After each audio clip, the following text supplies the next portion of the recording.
कई बार बच्चे काफी जल्दी डिमोटिवेट हो जाते हैं। इवन आप देखते होंगे कई बार ऐसा होता है कि एग्जामिनेशन हॉल में आप लोग बैठे हुए हैं तो पता चलता है कि एक क्वेश्चन अच्छा हो गया तो आप हाईली मोटिवेटेड हो जाते हैं, एक क्वेश्चन गलत हो गया तो आप डिमोटिवेट हो जाते हैं।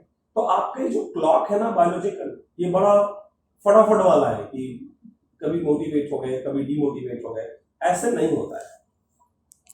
आपने जब एक बार प्लान किया कि आपको ये करना है, देखिए शुरुआत में नो डाउट जैसा कि मैंने कहा कि डिसीजन लेने में काफी मुश्किल होती है कि हमें लाइफ में क्या करना है, लेकिन एक बार अगर आपने अपने पैशन को अपने डायरेक्शन को डिसाइड कर लिया कि मुझे ये करना है तो पीछे मुड़ के नहीं देखना, फिर पूरी जान लगा देनी है, पूरी शिद्दत के साथ आपको जो है उसके लिए मेहनत करनी है। अगर आपने रियलाइज कर लिया कि आपका ये पैशन है, आपको इंजीनियर बनना है या आपको डॉक्टर बनना है या आपको सीए बनना है या आपको जो भी लाइफ में करना है, आपको एक्टर बनना है, आपको स्पोर्ट्स में जाना है, आपको जो भी करना है वो फिर अगर आपका पैशन है तो पूरी जान लगा दीजिए, पूरा जील के साथ आप उसमें लग जाइए, फिर पीछे मुड़ के नहीं देखना। फिर ये नहीं करना है कि यार ये वाला कुछ दिन ये वाला पैशन फॉलो किया, फिर लगा यार उसमें सक्सेस नहीं मिल रही है तो चलो अब ये वाला कर लेते हैं, उसमें नहीं मिल रहा है तो लगता है चलो ये वाला कर लेते हैं। ये तरीका अच्छा नहीं है, मतलब मैं आप लोगों को शेयर करना चाहता हूं। एक बार आपने डिसाइड किया लेट से कि आपको इंजीनियरिंग करनी है तो जितना अर्ली स्टार्ट कर सकते हैं उतना अर्ली स्टार्ट करें। लेट से अगर आपने 9th में या क्लास 8th में जब भी आपने डिसाइड कर लिया कि आपको आईटीज करना है या आपको मेडिकल करना है तो फिर उसके बाद पीछे मुड़ के नहीं देखना, उसके बाद फिर आपको पूरा दिलो जान से आपको लग जाना है, उसके अंदर पूरी मेहनत करनी है और सक्सेस यार मिल ही जाती है। मैं आपको बताऊं मैंने कभी सोचा नहीं था कि मैं आईआईटी को क्लियर कर पाऊंगा, लेकिन एक बार जब पढ़ाई शुरू की, एक शेड्यूल बनाया हमने अपना, एक डिसिप्लिन्ड मैनर में जब हमने 1 साल पढ़ाई की तो उसके बाद कहीं से भी ऐसा नहीं हुआ कि मैं बीच में कभी डिमोटिवेट हुआ होऊंगा। हाँ ठीक है, ख्याल कभी कभार माइंड में आते हैं कि यार मैं कर पाऊंगा कि नहीं कर पाऊंगा, तो अपने ऊपर भरोसा रखिए, अपनी मेहनत पे भरोसा रखिए, तो आप कर ही लोगे। ऐसा कुछ भी काम नहीं है कि आप नहीं कर पाओगे। हाँ, लेकिन मेहनत करनी होती है और उसमें फिर ऑनेस्टली ईमानदारी के साथ काम करना होता है। देखिए 1 क्लास या 2 क्लास अटेंड करने से पूरा कॉन्सेप्ट नहीं बनता है, बट अगर आप थारोली मेरी क्लासेस करते हैं, 1-2 चैप्टर्स आप कंप्लीट करते हैं, उसके बाद आपको आइडिया लगना शुरू होगा कि केमिस्ट्री क्या है और उसको कैसे सीखा जा सकता है। चाहे वो फिजिकल केमिस्ट्री के टॉपिक्स हो जिसमें मैं रेडॉक्स रिएक्शन से शुरू करता हूं, redox reactions then mole concept.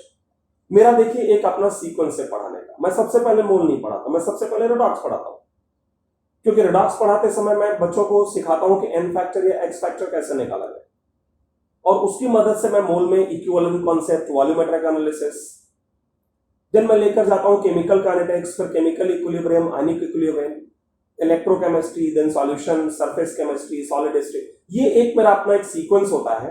And I can just assure you कि आप कुछ क्लासेस करने के बाद आपको लगेगा कि शायद यही वो सब्जेक्ट है जो आप मिस कर रहे थे, और यही वो सब्जेक्ट है जो आपको रैंक दिलाती है आपके जेईई और नीट एग्जाम में।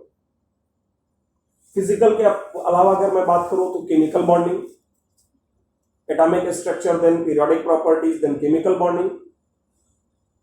करीब करीब मैं 1.5 घंटे की 25 से 26 क्लासेस लेता हूं सिर्फ केमिकल बॉन्डिंग पढ़ाने में। Then I go for coordination chemistry, after coordination chemistry I opt for metallurgy, then salt analysis. और ये जो 4-5 टॉपिक है ना आपकी इनऑर्गेनिक केमिस्ट्री के, ये करीब 90% इनऑर्गेनिक केमिस्ट्री को कवर करते हैं।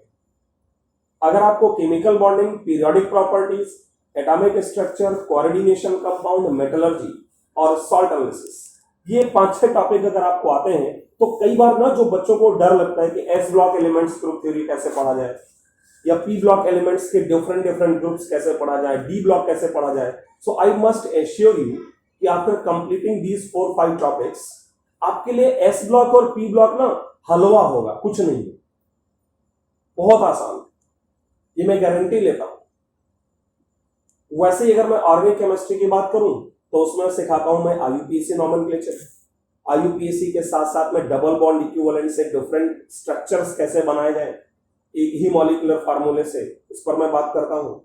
देन मैं आइसोमेरिज्म में specially stereochemistry, geometrical and optical isomerism, conformational isomerism.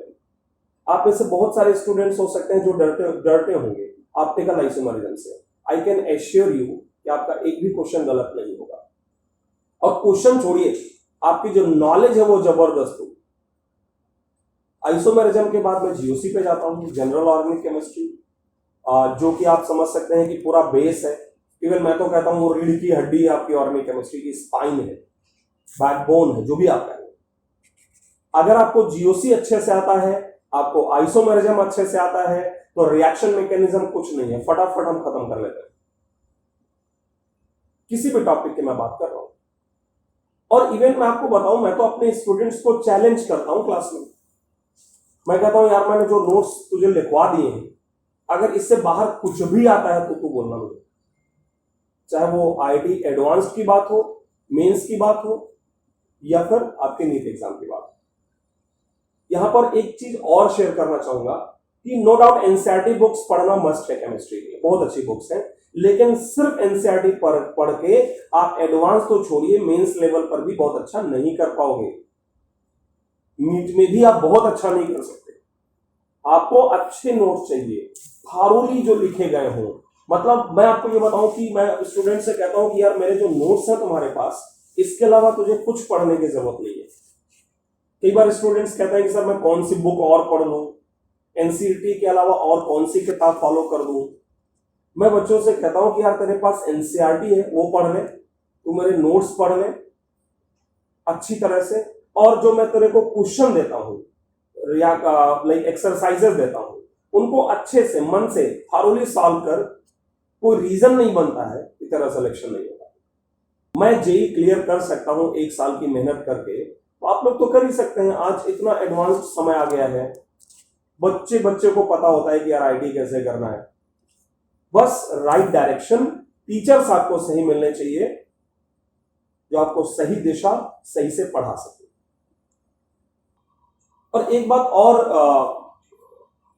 कहना चाहूंगा आप सभी से कि आप जिस भी स्कूल में पढ़ते हैं, आप जहां भी हैं, जैसे भी आप प्लान कर रहे हैं अपने करियर के बारे में, लेकिन जब आप एक बार डिसाइड कर लें, जब भी हो सकता है कई बच्चे बड़ी अर्ली डिसाइड कर लेते हैं कि मुझे लाइफ में ये करना है, उसको समय लगता है, लेकिन जब भी आप डिसाइड कर लेते हैं तो फिर जुड़ जाइए। बस उसके लिए पीछे मुड़ के नहीं देखना।